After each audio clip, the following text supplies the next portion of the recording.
The date is Friday, October 22nd, and you're listening to Entertain This, a thought-provoking podcast encapsulating all things entertainment. In this episode, we're talking about the horrific mind of Mike Flanagan. Well known for his critically acclaimed series like The Haunting of Hill House, The Haunting of Bly Manor, and the more recently released Midnight Mass. We'll go into why we think these are cinematic masterpieces and so much more. So enjoy!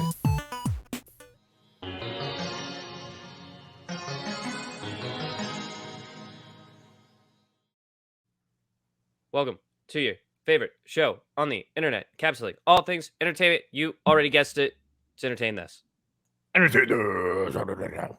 hope that didn't make people feel like their internet was choppy or that the streaming service they were using was bad. That was a bad choice on my part, but I'm really just like every week I'm walking this thin rope of how to creatively introduce the podcast. And I get that I could just do it the same every time and create like a standard brand, but that's no fun. So I don't want to do it that way. Yeah. Because if there's one thing we're here to do, it's have fun. Absolutely.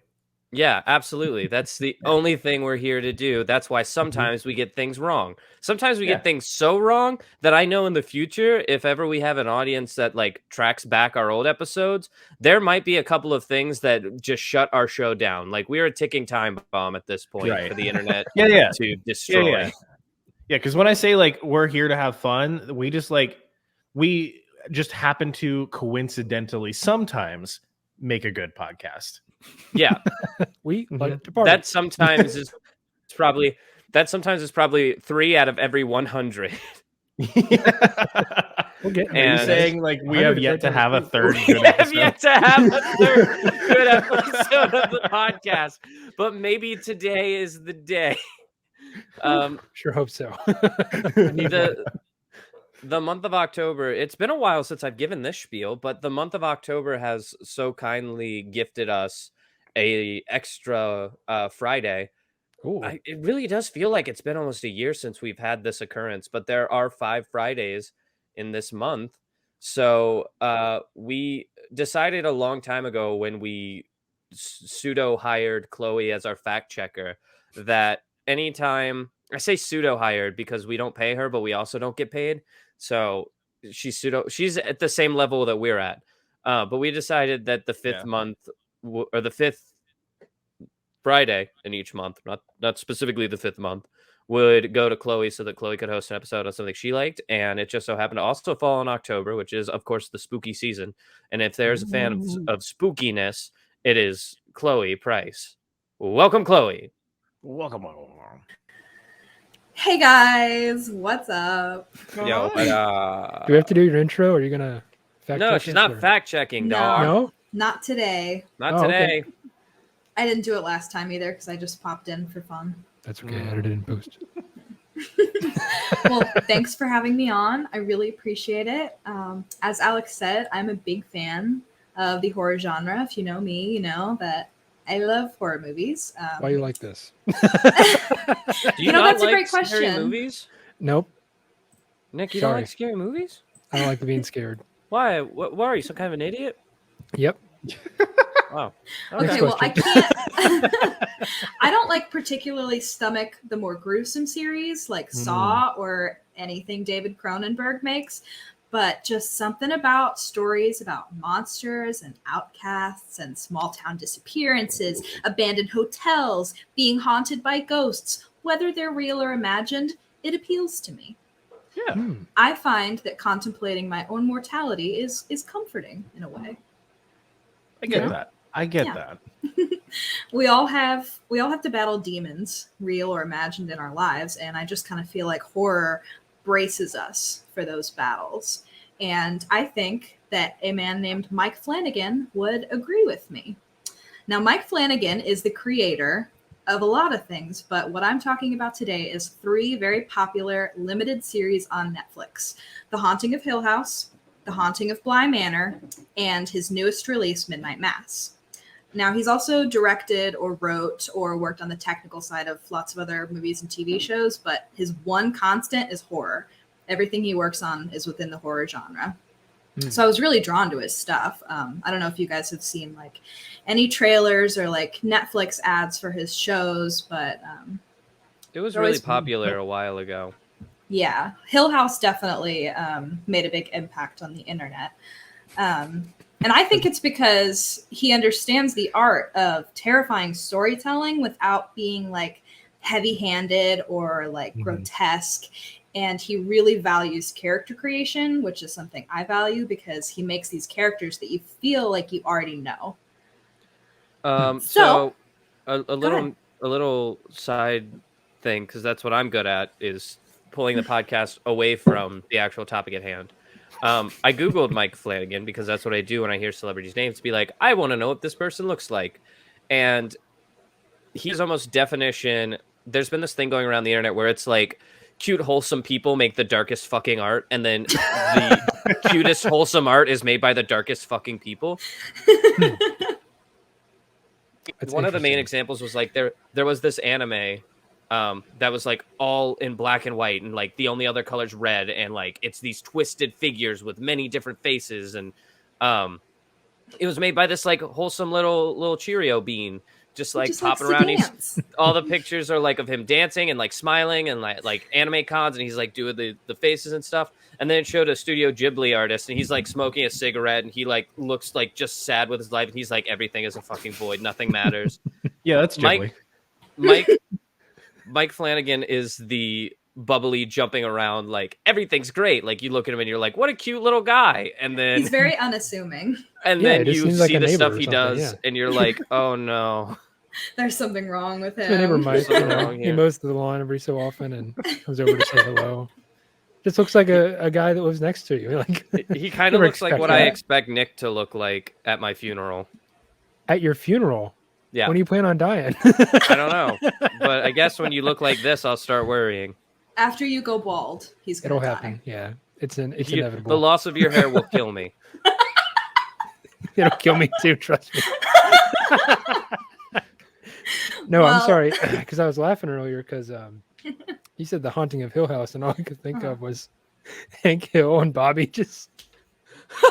Bobby, all these ghosts. This is a parody I didn't know I needed until you just willed it into existence. The Haunting of Hank Hill's house. Yeah. The Haunting of Hank Hill House. Are you using charcoal again, Bobby? Bah! I don't know what's going on in that movie, but I know it's scary, and that's why I don't watch it. So Yeah. Well, today on this podcast, I would like to try to convince you to give any one of his 3 series a chance, because they are some of my favorite horror content that I've yet seen. And I feel like it would be a great introduction to anybody who's not necessarily comfortable with the genre. Yeah, nice. Because his stories really are like more about the people who are involved in the scary stuff than the actual scary stuff. Like you're going to see some stuff you don't like, but it has purpose, unlike a lot of other scary movies where it's like this is to scare the audience. It's like, oh, I have to know what just happened because it traumatizes the person and carries the plot forward. Right. Exactly. Okay. Yeah, that's so true, bestie. Soft core horror. Horror. Well, his first show that we've talked about a little bit, The Haunting of Hill House. It was his first limited series on Netflix. It premiered on October 12th of 2018, so it's been a little bit. It is based on the 1959 novel of the same name by Shirley Jackson, and it is your basic haunted house story. It's based around the Crane family. They move in and they're trying to flip this house. If you're unfamiliar with what that means, it means you come into an old, gross house and you like take out all the fixtures and you put in new ones and you give the house new life. So that's what they're going to do.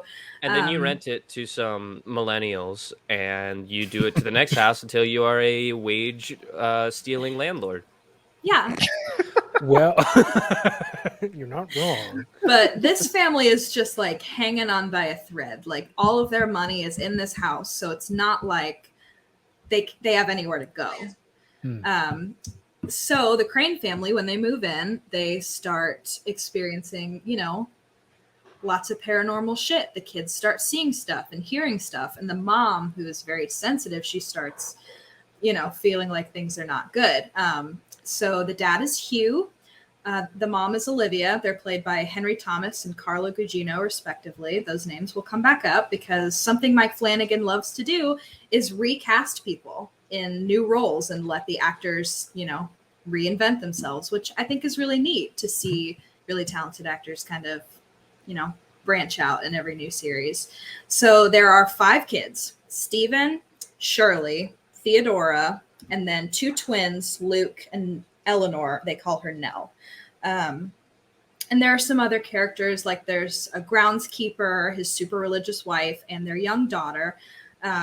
But this story is told in a non-linear timeline, which is also something that's pretty common for Mike Flanagan. So we see the Crane family as the kids are like 14 to 6 range, like the 5 of them. And then we see them later when they're all grown up, having lived through the consequences of living in Hill House and their mom having died there. So yeah, it's a lot like It Chapter 1 and Chapter 2 in the sense of like you get this story as their kids and then you get to see them come back as adults. The difference between that and Hill House, though, is that it intertwines, like it interlaces. So you're getting basically told 2 different stories that have the same people in them, but you're getting it like 1 chapter at a time. It's very cool. It is. You learn a lot about the characters watching them live in Hill House and live in their real lives now. And the circumstances under which they leave the house are very mysterious at first. Their dad, scoops them all up and takes them out to the car. And they're like, "Where is mom? Why isn't mom with us?"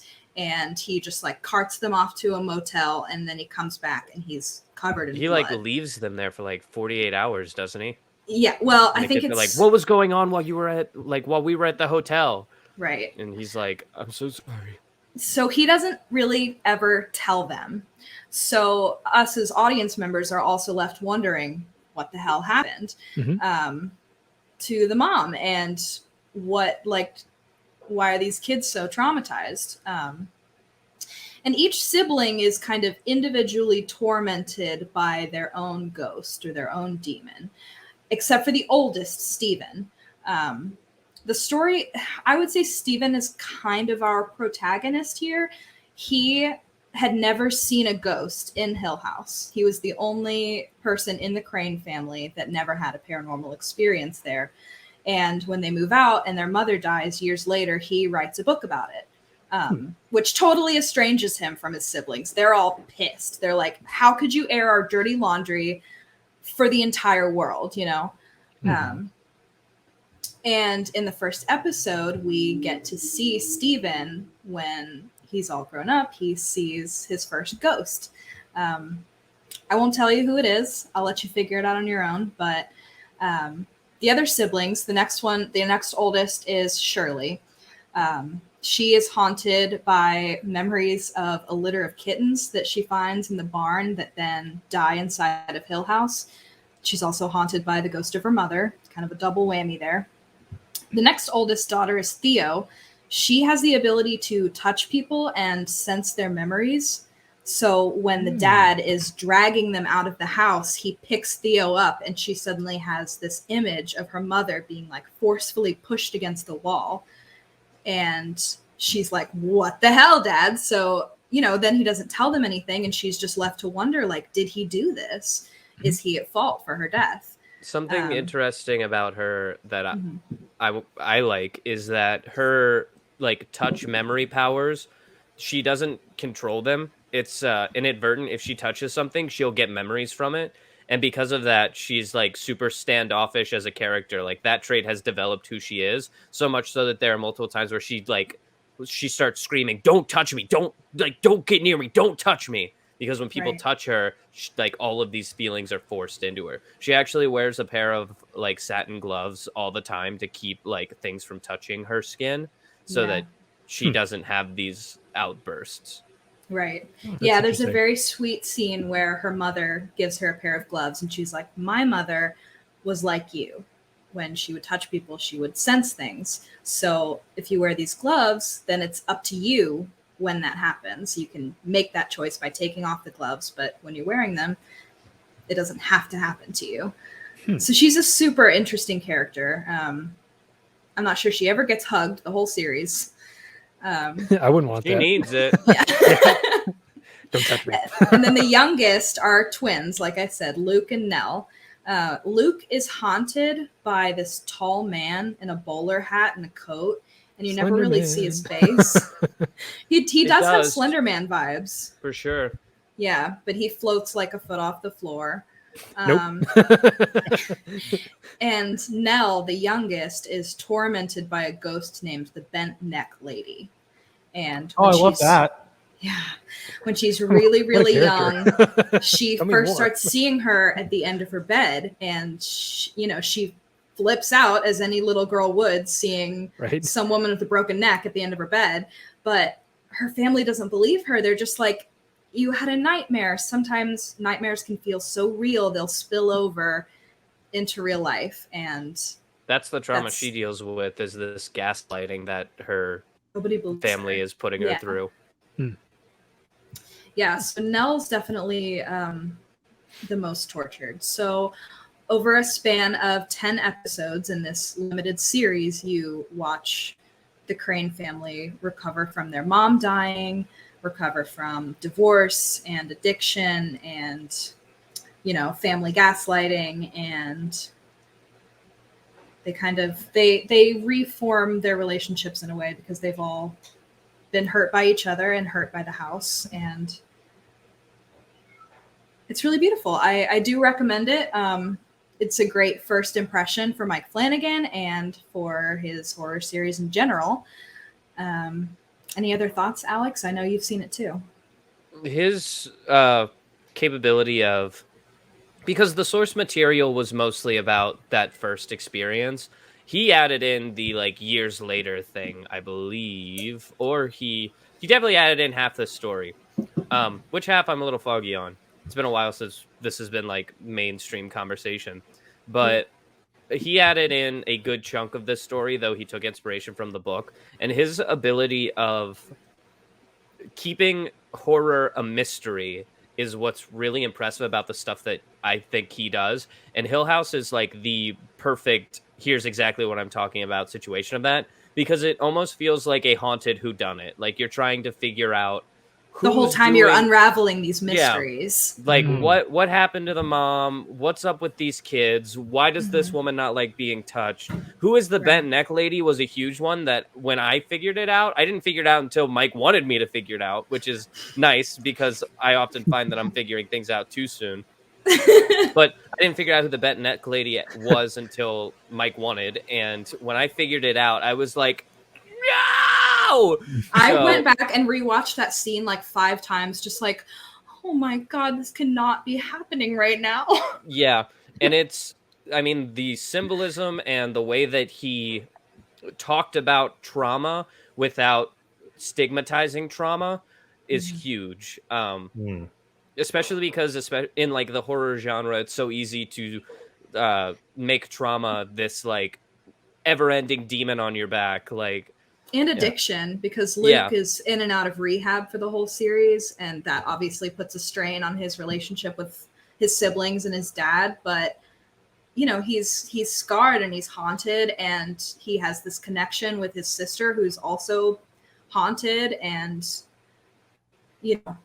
this things use happen, of but he has to find a way to get through it. This use of these addictions and personal traumatic experiences that they're going through has you constantly questioning what is real and what is a visualization of what the character's going through. And that is constantly adding to the mystery of what was Hill House. So it is very much it's a show that you will enjoy, but it will also stretch your brain. It's a brain exercise as much as it is a very well told story. Yeah, I like the premise so far. Yeah. So you got me there. I like how it's not just this big old info dump of here's everything you need to know in the first episode, and then I would say it is the slowest burn of any. It is a very, very slow It is a slow burn. So it sounds like a lot of it is him just like fully like taking advantage of the medium of doing it through like an episodic series instead of like one big movie. Oh yeah. I think he was always meant for the episodic series because I've seen a couple of his movies and they're great, but he's so good at setting things up slowly and giving you little kernels and then making it all pay off in a big way. Right. Yeah, I it's love like to the think A plot, B plot thing of like Breaking Bad. Where you're like, okay, what's Jesse up to? What's Walt up to? Yeah. And it turns out what they're doing is directly related, and they're like going against each other. Yeah, it just always comes right together, and then you get that one episode at the end of the season where it ends on a cliffhanger, and it's that show is near perfect. Masterpiece. I think an important tool to use when writing stories or when trying to write engaging stories is to look at it through the frame of like cultivating a story, like the same way you would cultivate plants. Like you're going to plant these seeds and you're going to slowly have the audience watch them grow, and then you're going to know when it's time to come to harvest. And when you harvest those, it's going to be satisfying for everybody who watched. And I think Mike is especially good at being able to tend to his garden of stories and have like rutabagas over here, like lettuce over here, and like some like carrots over here, and then it all comes to harvest at its own time and nothing ever feels forced. It's from what you're saying, it's like he is a master of Chekhov's gun. Like everything that's going on in the series is done so with an exact purpose in mind to have payoff later on. If he shows you something, it's because it matters. Right. Yeah. He will never do something just to dumb down the message he's trying to tell you. Right. So then for his second show, The Haunting of Bly Manor, we're going to take Henry Thomas, Kate Siegel, Oliver Jackson Cohen, and Victoria Pedretti, and we're going to recast them. Nice. And at first, when like advertisements very for American The Haunting, Horror Story-esque. Yeah, definitely. When The Haunting of Bly Manor was first announced, I was like, are these going to be the same characters? And I was a little disappointed when I found out they weren't going to be, but I was very, very wrong because every single one of these actors has the range to make something completely new. Yeah. Very interesting. Bly Manor premiered on October 9th of 2020. It is a vague adaptation of The Turn of the Screw by Henry James, as well as some other elements from Henry James' stories that he kind of used, twirled into this narrative. Like The Turn of the Screw, it is about an au pair who takes a job in the English countryside, but this one, she's American, and she's escaping the tragic death of her fiance by taking a job. Yes, I see some questions. I have a dumb questions. An au pair is a nanny. Yes. Oh, thank you. Oh, I was about to ask that. How'd you know? So sorry. I'm an uncivilized American. I do not know British words. I have ADHD, so I pick up on micro messaging, and you clearly didn't know what an au pair was, so I just wanted to clear that up. Put an au pair in the trolley. I don't know. So this Why would woman, I want Danny, an old pair? Sorry. Old pair, huh? Gross. So this girl, her fiance dies tragically, and she just needs to get out of the country. So she takes a job working for the Wingrave family at their Bly Manor estate, taking care of their 2 young children. Only to discover that Bly Manor is just as haunted as her past. So we see Victoria Pedretti, who played Nell in the last season, now play Danny, our au pair. Her first days on the Bly property are met with lots of mystery. The 2 kids are very peculiar, and I'm not just talking about their accents. But they're little weirdos. They're very strange. So the 2 kids are Flora and Miles, and Flora collects these little talismans. They look like dolls. She keeps them in a dollhouse, but none of them have faces, and they're all dressed very darkly. And one of the talismans, she tells Danny, used to belong to the former au pair, whose name was Rebecca, who died on the property. It's like one of the first things she learns is that she's replacing someone because she died here. You'll love to hear it on your first day at a job. Yeah, absolutely. It's definitely going to bode well for the rest of your time there. Okay, keep it okay. I'm here. Yeah. And Miles is a weird kid too. He acts very uncharacteristically for a little boy. And on her first night there, both of the kids lock her in a closet overnight. It's a fun little game. Yeah. She's haunted by her own ghost, a specter with headlights for eyes. So she spends the night with him in the closet. And she's screaming. Yeah. She's not having a good time. So much screaming. I wouldn't either, to be honest with you. I'm locked in a closet and there's a specter. Right. No, thanks. So not only are the kids weird, but every night she is starting to see these muddy footsteps tracking through the house that lead outside to the lake. And both of the kids are like, we're not doing it. I don't know. You're just going to have to figure it out. And the maid has to keep coming and cleaning them up. Yeah, there are a few. She's a very sweet lady. There are a few other employees of Bly Manor. There's Hannah, the fiercely protective housekeeper. There is a woman named Amelia, who is the gardener and also Danny's love interest later. Ooh, we love to see it. LGBTQ representation. A man named Owen, who is Bly Manor's cook. And later we learn a man named Peter Quint, who was formerly the executive assistant to Henry Wingrave, who owns the estate and whose wife has tragically passed. And who is the father of Flora and Miles. Right. He's their dad, but he's super busy being a businessman, so he can't take care of them. So he hires a bunch of people to do it for him. Okay. And that is the staff of Bly Manor. And they all get pretty close pretty quickly, which happens under mysterious and strenuous circumstances. Mm-hmm. And Danny starts seeing a man on the property. Like one of the first nights she's there, she sees this man like right outside the window. So she calls the police and they're all like, there's nobody here. There wasn't anybody here. Maybe you're just seeing things. Classic, police gaslighting. But she later discovers from some old pictures lying around that the man that she keeps seeing is Peter Quint, who was the former executive assistant, and she finds out was the former lover to Rebecca, the old au pair.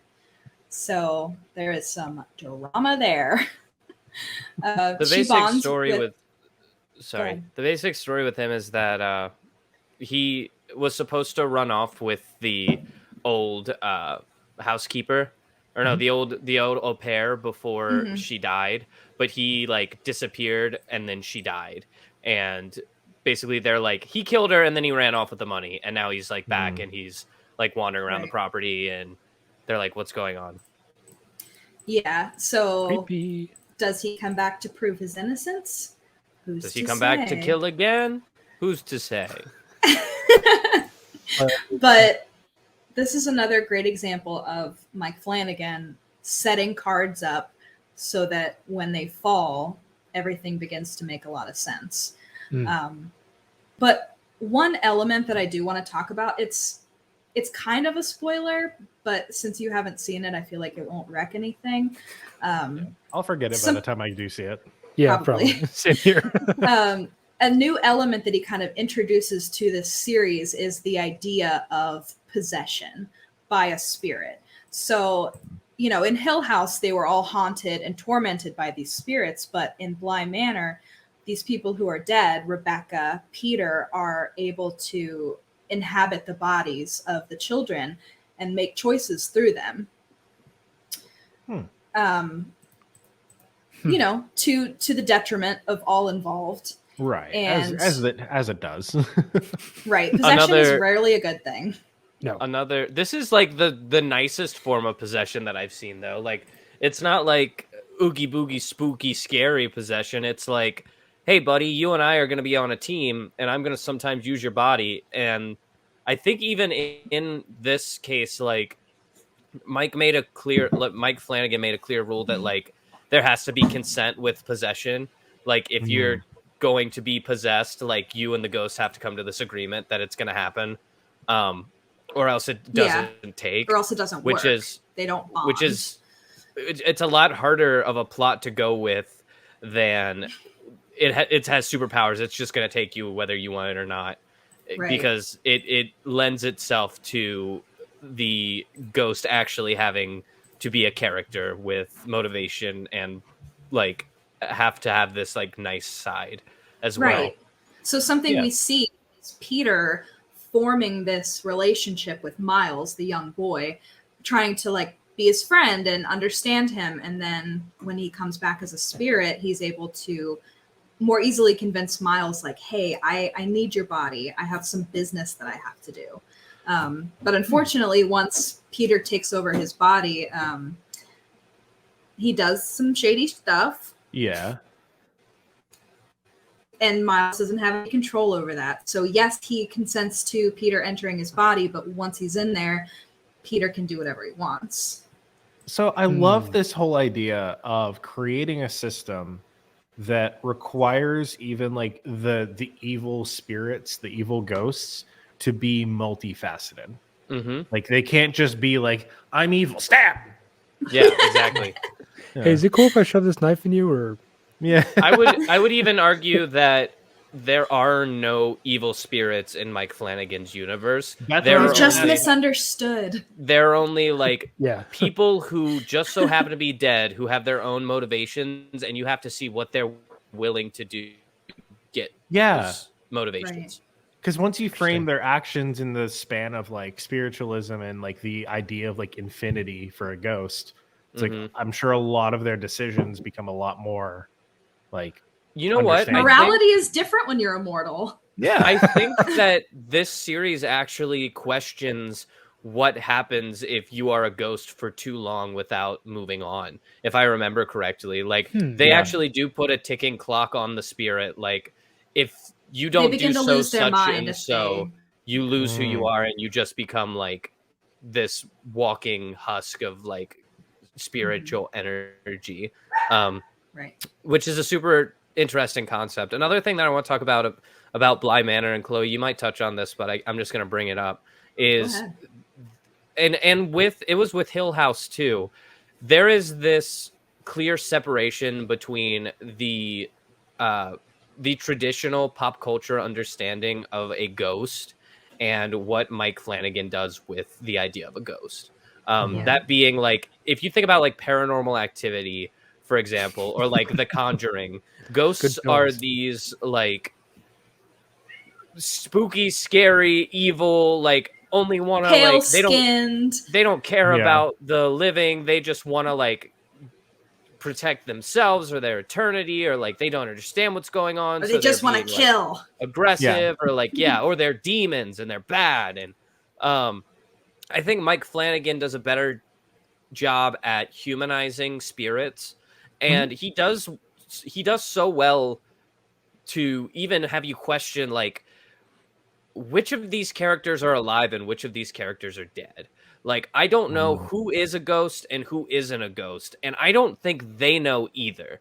So the entire time, like once you're introduced to this idea that ghosts could just be regular people, or like ghosts could even look and act like regular people, you start to question everything he does, and that'll keep you on the edge of your seat throughout both series. Gotcha. Especially in Bly Manor, I think that's true.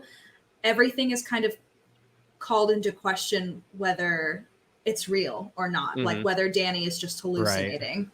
Yeah, and I think that kind of rode the coattail of Hill House, because it was kind of the same there. As like, are these actual ghosts, or are these the traumatic experiences manifesting themselves in these people's psyche? Right. Interesting. This seems to like.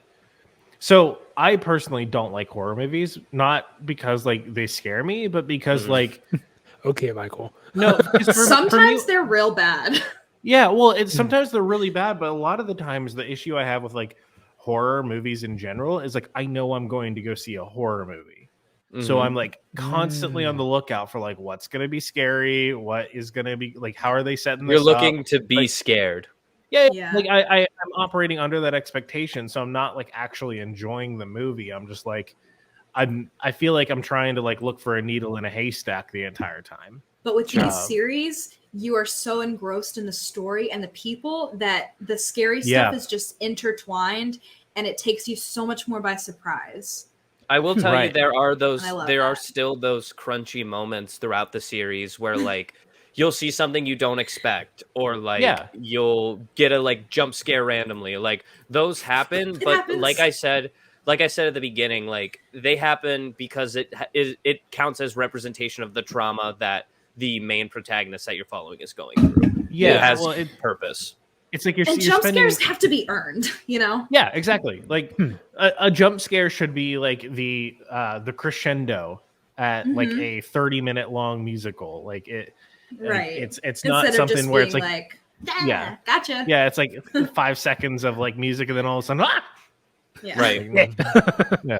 And a lot of modern horror just kind of does that because they know that people will be like, "Oh, my heart rate increased. The movie did the thing." Right. It scared me. But it can be so much better than that. You made me ink. Another thing that I want to bring up just before we move forward is that Mike is so detailed. I keep referring to him by his first name like we're friends. Mike Flanagan is so detailed on his approach to these stories that the rewatchability is for sure there, which isn't something that a lot of horror movies have. But because you're like, I already know what happened. Why would I want to rewatch it? Once you know what happened, you go back and it's like you're watching something completely different because he tells you the answers from the beginning. He never talks down to you or tries to hide his intentions. Like if you're watching and you're smart about it, you can tell from like the first episode what's really going on. It's even better if you have no idea and you get to the last episode and you figure it out, and then you go back to the first episode with the knowledge you now have, and you're like, oh my God, it was all here. Because I don't put pieces together. I just wait for it to unfold in front of me, and then I'm like, what? I never would have guessed. Yeah. For those that don't know, Chloe hates puzzles. I hate them. That's true. And I won't put them together. She is against puzzles for sure. But she'll sit there and wait for the person who made the puzzle to put it all together for her, so that she can enjoy the pretty picture. Here comes Hasbro. She had to sit through the first couple episodes of Mike Flanagan's newest series with me, and the entire time I'm like, oh well, clearly this is happening, and this, and this, and this. Oh yeah, and this. And the entire time Chloe's like, I can't say anything because I was basically guessing it at every turn, because that's how I like to watch movies. Is like I want to figure it out before they tell me.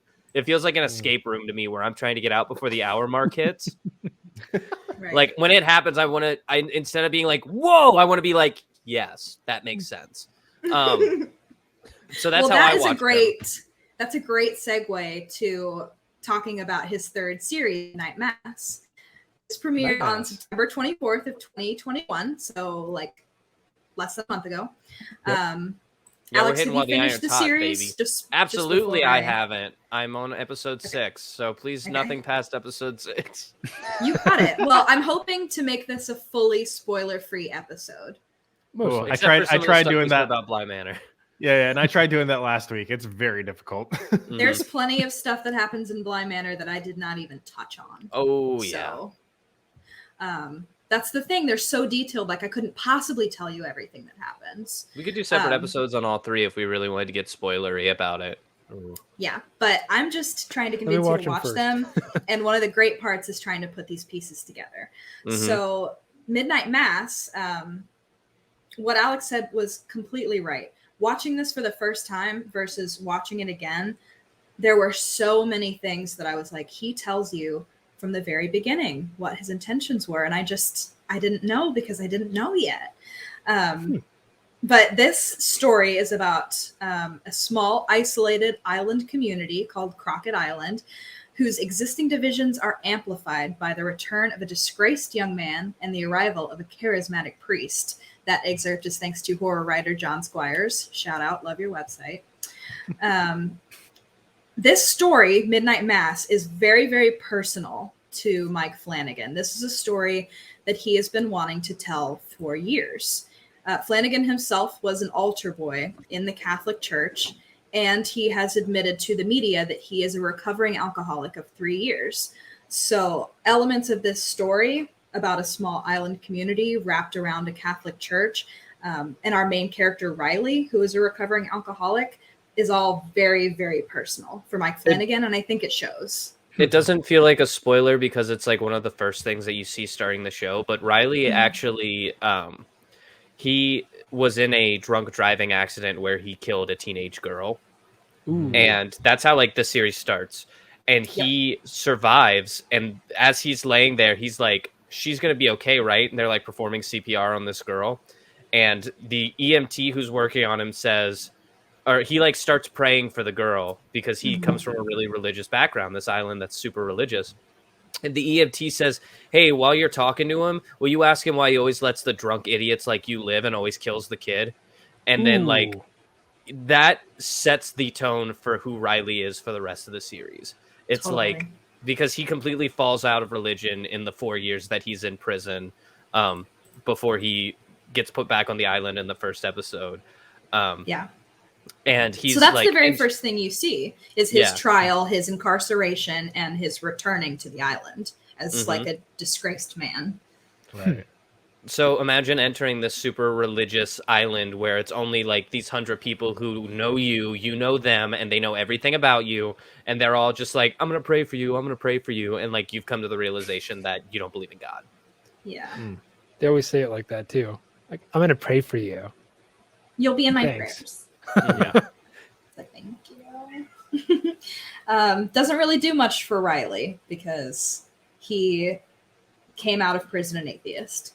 But he comes back to this island community, and we see a new actor. His name is Zach Gilford. He hasn't been in any of these series yet, but we see some people that we recognize, like Henry Thomas. He returns as Riley's father. He's playing the dad again. This is the third dad he's played. Plays a lot of daddies. He played the dad in all 3 series. Nice. He is a dad in some way, shape, or form. That's so true.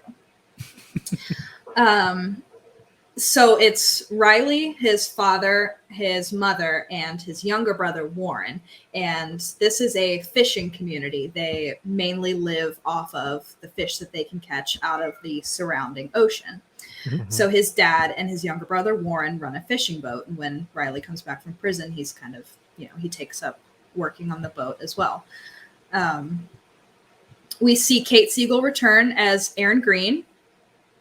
Go ahead, Alex. Question. I wanted to throw in that this fishing community based around the Catholic Church recently suffered from an oil spill that made all of the fish inedible and basically destroyed their economy. And for that reason, like, this island community is dying. It's down to like its last 100 people when it used to be like thousands. Like, it was like 5,000 people lived there. Now it's down to like the last 100. Oof. People have left in droves. Their economy was devastated, and the few people that are left there are old timers who have always wanted to be there. They don't see anybody come to the island. So Riley's re-arrival is very exciting. You learn that Erin Green, who was his former girlfriend, is also back following the death of her mother. She moves into her old house and takes her old job as a teacher at the school. And her mother is also an alcoholic. Fun fact. Yeah. And then that's a huge theme throughout this one. The big thing in episode 1 of Midnight Mass is that the church is eagerly anticipating the arrival of their Monsignor, Father Pruitt, from his trip to the Holy Land. They paid for him to go 2 weeks to go walk in Jesus's very footsteps. And now they are very excited to see him again. Everybody's like, woohoo, Mass on Sunday. Father Pruitt is back. But along with the arrival of Riley and Erin comes a new guy, Father Paul. He is this charismatic new priest who decides to shake things up on Crockett Island because Father Pruitt had an accident in Israel and is recovering in a hospital in the mainland. So he's like, I don't mean to surprise you. The diocese sent me, but I'm very happy to be a part of your community. And I hope that, I can be a part of it. And we can I just had a realization. Do some fun things. In the middle of this podcast about this series that is so good, but it is spoiler ridden and I cannot say it. And that is such a shame. But I would love to talk to you about it later, Chloe. Yeah, I would love that as well. Can Can you talk in another room? Because I don't want to hear it. So Father Paul, he begins pulling these large crowds at St. Patrick's due to his moving homilies, and especially because of these unexplainable miracles that start happening in the church, as well as some unexplainable tragedies. Like in the first episode, they're talking about this huge storm that's going to hit Crockett Island. So everybody's like, battening down the hatches. They tie up all the boats. They turn off the power to the marina. And overnight, the storm happens. And the next morning, well, I suppose this needs some context, doesn't it? There's an island close by that is full of cats. It's just overrun by cats. Stray Cat Island. Which Sounds is like apparently, Alex told me it's a real thing. It's based on a real story of not a real story, like it exists, it still is happening. There's an island of like nothing but stray cats, and people go there and visit the cats, and like that's a thing that you can do. It's pretty cool. So it's called the Uppards, and it's where the youth of the town go to like smoke and drink and whatever. But it's full of feral cats. And this first night after this huge storm, a bunch of dead cat bodies wash up on the beach inexplicably. Lovely. Yeah. I like that. And they're like, is it disease? Like, is it the oil from the water? They were drinking it. Maybe that killed them. And then they slowly come to realize that all of these cats have broken necks and there's no blood. All right. Thank you. Yeah. That's not a huge spoiler. That's the first episode. They're like, that's no. I'm not saying thank you as a spoiler. I'm saying thank you for that wonderful, lovely description. It is hundreds of cats on a beach. Thanks, Alex. I needed more information. Mike Flanagan hates cats. I'll say it. He hates cats. He's killed cats in 2 of his series, and in the first one it was kittens. So in Hill House, it's a litter of kittens that she finds, and they all die. Poor kitties. And there is this about cats. Horrifying visual in Hill House that when it happened, I literally told Chloe to turn off the show. I was like, turn this off. I don't want to watch this anymore. I'll come back to it later. I don't want to watch this. I've had moments of like that recently too, in like other series and stuff. Yeah, where it's just like immediately like, nope, I'm just not emotionally equipped to handle this right now. That's what happened to me. And I was like, give me a day or two to process what I just saw, and then I will come back and we will continue this series. And then I had to, like, when I turned the episode back on, I had to close my eyes until I got to a part that I hadn't seen yet. Eek. It's pretty horrifying. I can still see it in my head. Yeah, me too. It's fun. Nope. Not to say that you shouldn't still watch them. You should. Worth it. You absolutely should. The suffering is worth it. There is purpose behind the trauma. Okay. And that's true of all of his series. I don't want to go too much farther into Midnight Mass because we might start touching on spoiler territory. But what I will say about Midnight Mass is, like I said before, this is a story that Mike Flanagan has been wanting to tell for a super long time because it's so personal to him. And he's dropped Easter eggs in some of his other works about Midnight Mass. There's a movie called Hush that him and his wife, Kate Siegel, co-wrote together. If you've seen it, it's wonderful. It is about a woman who loses her hearing through a congenital disease, and she becomes a writer. And the book that she's touring during this movie is called Midnight Mass. And then he recently came out with a movie called Gerald's Game, which is absolutely horrifying. But the character in that movie is trying to fend off a dog from eating her husband's corpse, and in the process reaches for a copy of Midnight Mass. Yay. So he has just been dropping little hints all through his works that this was a story that he wanted to tell, and I'm glad he got to. If I may have a final thought on Midnight Mass, though it is a horror movie, it does also follow the same trend of being about something bigger and using horror as a vehicle to tell that story. Hill House was about trauma. I think Bly Manor was about loss, if I can be fair. It's about dealing with loss. And he continues on with that through Midnight Mass. Midnight Mass is about temptation, giving in to temptation, and the power of temptation when it comes to like moral quandaries, like whether or not I should do something, or like knowing that something is bad but like that makes it more tempting, or like needing something so desperately and having it right there in front of you and being able to be like, no, I don't want this. Like the heavy themes of like alcoholism carry that weight, as well as like the actual horror plot that's going on. These powerful like comparisons between what's going on in alcoholism. It's like each are beasts in their own, but they're also so similar, and they need to be feared equally. Right. So I have a question. Is the best way to watch these movies in sequential order and like the way you all? Okay, you can watch them in whatever order you want. Oh, okay, cool. And it's not going to make like too big of a difference. Well, they're all serious. They stand on their own completely. Right. But yeah, I guess because of the nature of like how many Easter eggs and like how potentially interconnected they can be.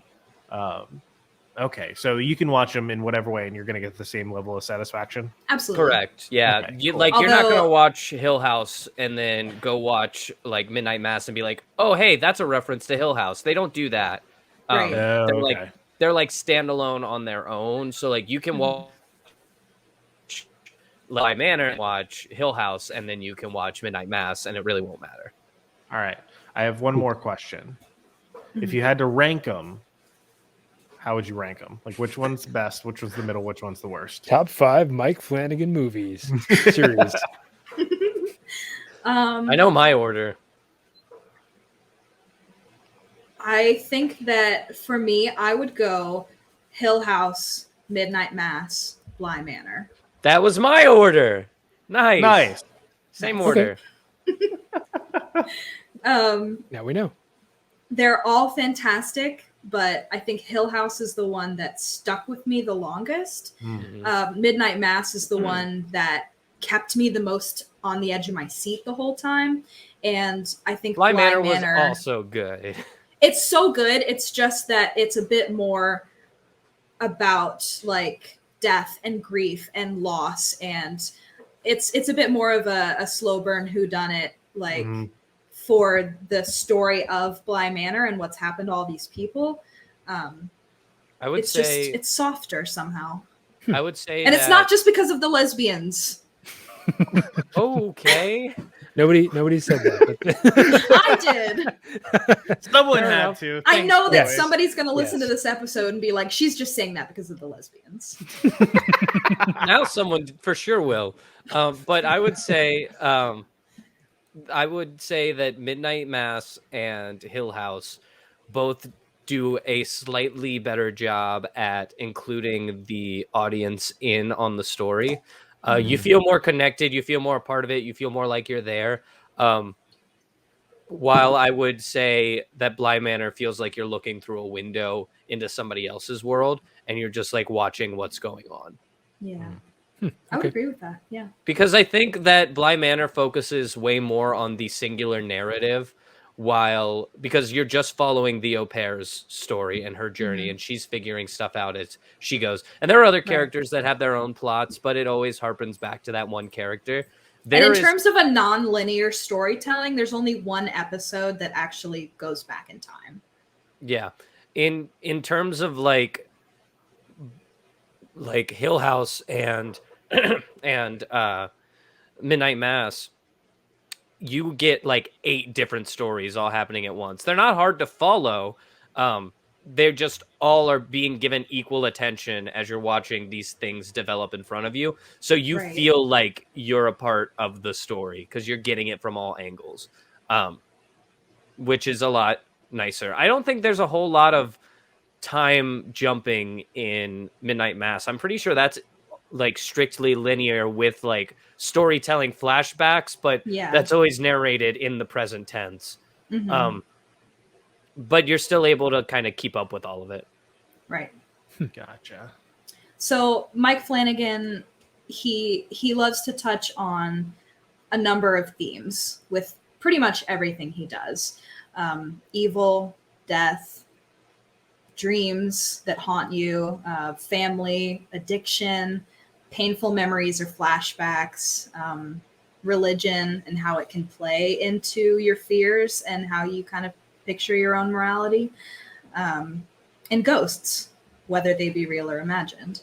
Those are definitely all things that I think haunt him himself, and putting them out into the world helps him kind of deal with these demons. He's a very prolific guy. His IMDb page has a number of credits on it. He's been a director, a writer, an editor, a producer, an actor, a composer, a cinematographer. He's worked in visual effects. Some of his other movies that you might have heard of, Gerald's Game, Hush, Legion, Before I Wake, Oculus. His resume is impressive, but we were just here today to talk about his limited series. He likes to implore use of like the long one-shots, which I think is so cool. I love when I recognize in a show it's been like 5 minutes and there hasn't been a new take, because it's a reflection of so much talent all around the room, from the actors, from the people behind the camera, you know, from a writing perspective. It's just amazing when that happens. There's one episode of Hill House that's pretty much 2 long takes where they're walking around a funeral home that Shirley runs, and it is just mesmerizing because you just watch like the perspective shift, but the story's still going. It's like you're there. It's truly like you're a part of the narrative. And he does a lot of like obstructed view shots to keep you guessing what's in the background. Gotcha. And the last thing that I feel like he is known for is his characters delivering monologues. There are at least 2 or 3 moments in every series where one character really gets to shine and kind of tell their story in a soliloquy, if you will. Yeah, it's very Shakespearean. I would agree with that. Yeah. That's a new word for me. Soliloquy. A soliloquy is when one actor is on stage and he is talking to himself. Oh, so a monologue, pretty much. It is. Yeah. A soliloquy is strictly based one person to himself reflecting. He's not talking to anybody else. Oh, so it's kind of like more of an internal It's type inner of monologue? reflection. Yeah. Okay. But it doesn't happen in your head. You say it out loud. Mike Flanagan uses it in a weird way where it's somebody talking not to another character, he's talking at another character. Like whenever a Mike Flanagan character goes into soliloquy, they are talking to somebody, but not to them. They're just talking and somebody else is there listening. Right. But they're beautiful. A famous soliloquy is To Be or Not to Be from Hamlet. Mm-hmm. Yeah, like that is a very famous soliloquy. He walks on stage with a skull, whatever. He's like, to be or not to be, that is the question. He's literally asking himself, is it worth going on or should I just like die? Which is he's contemplating it to himself. He's talking to himself, trying to figure out whether or not he should just die, if it's even worth living after everything that he's been through. Part of me wishes that soliloquies were like actually what I think Nick thought they were when we were initially describing it, of like just an actor walking on stage and just thinking to himself for 5 minutes. Yeah, like where the F did I put my keys? Where are my keys? I just had them like, here. Where? I like this idea of live theater where the actor's only job for that scene is to look quizzitively to the distance as like overhead a pre-recorded narrative plays, and he's just like, well, clearly this is a thought happening in his head, but we're hearing him think it. So this must be a soliloquy. Yeah, I like that. That feels like a Bo Burnham skit. Yeah. Yeah, it does. You idiot! They were just on the counter. What do you? What do you mean they're gone? So the way that I will wrap this up is that there is one thing on the docket for Mike Flanagan that I am very excited about. His next upcoming project is he will be doing an adaptation of Edgar Allan Poe's The Fall of the House of Usher, which I think will be amazing. I don't know if you guys know anything about The Fall of the House of Usher, but I wish I did. I might have read that in grade school, but I don't know. A little dark for grade school. Well, I mean, what are you gonna do? We read The Raven. We read. Yeah, I mean, The Castle Raven's a Amontillado. lovely poem. This is like, it's a longer-winded story for Poe about a brother and a sister that live in the House of Usher that summon an unnamed narrator to come help them because the house is deteriorating and their health is deteriorating, and they need somebody to come save them. So I think it's perfect fodder. I don't know if I can take the name. Yeah, I don't know if I can take the name of this seriously though, because like Usher. Yeah, like immediately, like I'm picturing just like the haunted voice just going in the background. Yeah. Usher, get out of here, man! What are you doing? Well, luckily for you, it's their last name, so hopefully it won't come up too much. Oh, okay. So is this going to be a Netflix series as well? I don't know that. I don't know where it's going to premiere. I just know that it's happening. It's happening. I'm very excited. So thank you so much for entertaining this. Nice. Ooh, you did the thing. You did the thing. Yeah. I don't ever even do the thing. Nice. Hey, let's do a quick this.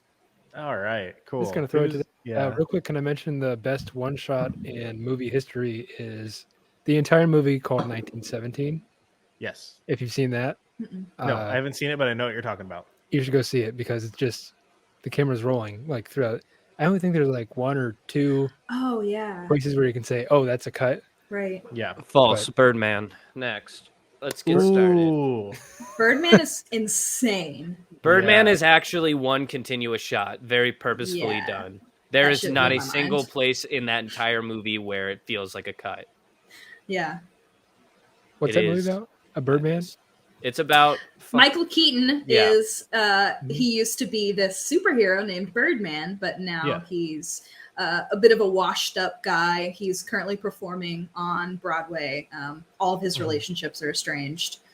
And there's also a question of whether a lot of stuff is real or whether it's just Michael Keaton being super crazy.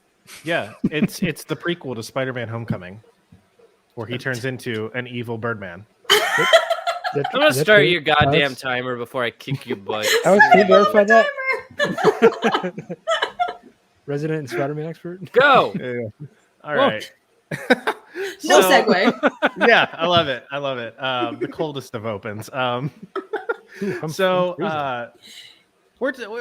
the spooky season. We just spent a while talking about spook being the horror time. Yeah, thank you for that. I appreciate it. But come on, in a non-conventional, in a non-conventional talk about horror, though, I want to talk about something that happened fairly recently in the line of work that I'm in. That is pretty scary. The scariest thing that Michael can think of is what he's about to talk about. Yep, this is so sad. So, if you haven't been living under a rock, you would have known that within the last few weeks of this episode coming out, there were some big things that happened in tech. One of which being the massive Facebook outage, the other being the release and leak of all of Twitch's basically source code and payment informations. Scary. Oh boy, I've woken up in cold sweats because of issues directly like this at night. My non-disclosure agreement. Yeah, exactly. So I just kind of want to take a look back on like what these things actually were, why they're so important, why they're actually scary to someone like me, and like what can possibly happen in the future. So real quick, let's just go over a quick like synopsis. The first one that happened was Facebook went down. Basically what ended up happening is that behind the scenes, you've got someone basically controlling what's called like the backbone of the entire like network, which essentially all it does is it wires up all the services together so that they can talk to each other. Because then you'll have like a server in like India, a server in England, a server in like East, West, Central America. And there has to be one central system that communicates to everything. Essentially, someone who has the access went to go check and see what the global availability is for every single region. And when you're in a computer console, you can accidentally type one letter wrong and you can blow shit up. And that's what happened. Oh no. And I know there were lots of like conspiracy theories around like what, like, because it was coming right off the back of a big like whistleblower, and it was like they're bringing them down to wipe the data and all. And even I thought that for a second, and then when they came out and said like, no, this is why, I was like, yeah, I've been there. Oh no. Yeah, it happens. Sounds like a likely story to me. Yeah, one of the funniest parts about it though was that because everything on their like campuses is run by this network, to the point where like all their hardware is controlled by this network, they couldn't even get into their own conference rooms because they couldn't access the network to get in. Right. That's tragic. There were all these tweets like Facebook employees can't even get into the building because their badge doesn't work. Yeah, apparently they had to call coffee because their coffee machines hooked up to Mark Zuckerberg. Yeah, like apparently they had to call someone with an actual like table saw situation, like a big table to rip and saw open the entryway to their actual server room so that way they could get in to actually fix the problem. Just get some thermite. What are you waiting for? Just take that on fire. Just blow it up. Yeah, I don't see what the problem is. The other standing outside Facebook with a circular saw, like this is all I need. My time. We were waiting for it too. The other scary tech situation. Well, first off, real quick, the reason why that like whole thing with Facebook was so freaking scary is because that was not only because of the like, oh, you couldn't access Facebook or Instagram or Messenger or whatever. The scary one was WhatsApp. So many countries rely on WhatsApp for their core like messaging systems for people to even like talk to each other like we do over text, that it basically shut down like any sort of like mobile communication for an entire day. The other one that I'm going to do like a quick touch on was the Twitch one. Twitch's entire source code got leaked, including like payments and salaries and stuff. And there was lots and lots of problematic stuff that ended up being able to. I already changed our Twitch password, so don't even try. Good. Nice. Yeah. And one of the biggest things that came from that a lot of regular people are looking at and realizing is it's really freaking hard to make money on Twitch. Only like the top 0.025% of all streamers on Twitch earned more than minimum wage, which is just absolute insanity. The other big problematic part that came from it, only 3 women were in the top 100 earners for the entire thing, which is like super ironic because one of the biggest complaints about Twitch for the last like 4 years has been like, oh, the women are stealing all the views because they're just showing their boobs. Right. Any successful female streamer Yeah. has 10 times more problems promoting their stuff on the front page of Twitch than any male creator. Yep.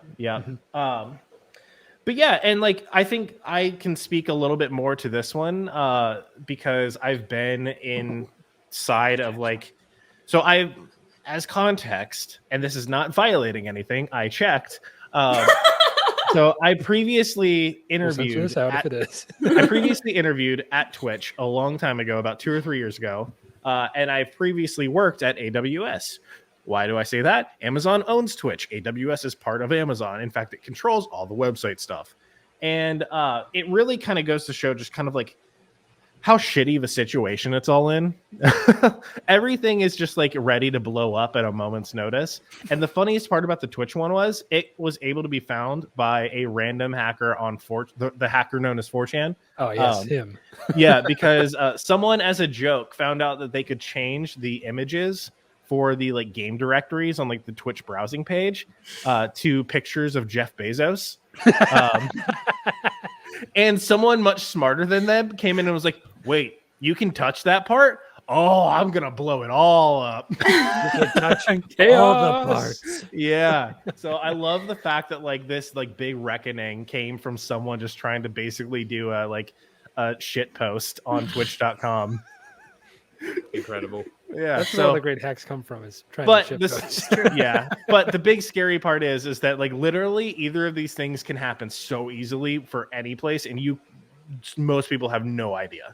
And if one company owns all of these smaller companies and they go down, everything's going down with them. That's a big problem when I worked at AWS. Like a region or something would go down. Like the big joke is like, oh, if US 1 East goes down, because that's the region name, then like 95% of the internet infrastructure is down, because that's how much like ownership these sorts of places have over these situations, which is just insane. That sucks, and I hate it, because it feels a lot like the housing crisis, but digital, and that's cool. We have a piece of the internet. It's called entertainthis.net.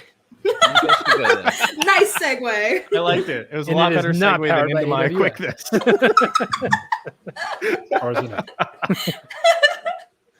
Well, that's gonna be it for us this month. Thank you, Chloe, for coming on. Screw promoting the website. How to pull up out of a nosedive. It's probably going to be down anyways. I forgot to pay the bill. Come on, we're not Jeff. streaming on Twitch. No, we're not streaming on Twitch right now. We replaced streaming on Twitch with streaming on Twitter because Twitch didn't work. Twitch halfway through our stream today, because we if you didn't know this, live stream each episode that we record. So people can come in and talk with us if they want.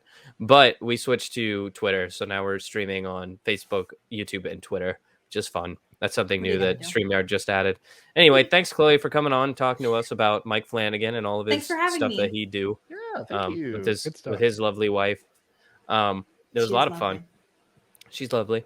Thank you, Michael, for your quick this and your tech insight, because tech and entertainment go hand in hand. Twitch is entertainment. Facebook is entertainment, if not poison. And we're working through it.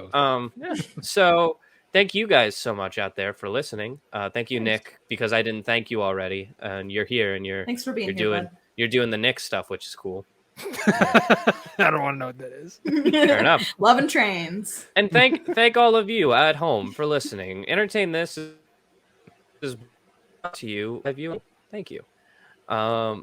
If there's anything that you would like to see us cover here on the show, you can send us suggestions. There are a couple of different ways you can do that. You can send us an email. We are entertainthispodcast@gmail.com, or if you don't feel like sending us an email, you can go to our website, the one that I mentioned in the segue that got shut down. It's www.entertainthis.net. You scroll all the way to the bottom. There's a little questionnaire that you can fill out. By the way, the segue didn't get shut down. I just didn't know how to write it into this without thanking people, so I decided to kill it myself. Anyway, we're also darlings. Exactly. We're also on Twitter. We're entertain_this. You can find us on Instagram. We are Entertain This Podcast, all one word. We also have a Facebook page. It's Podcast Entertain This. We post updates there every week with new episodes that come out every Friday at noon, usually. Thank you guys so much for watching. Entertain us so we entertain you, and you can entertain this. We'll see you next Friday. Bye. Bye. Bye. Sure.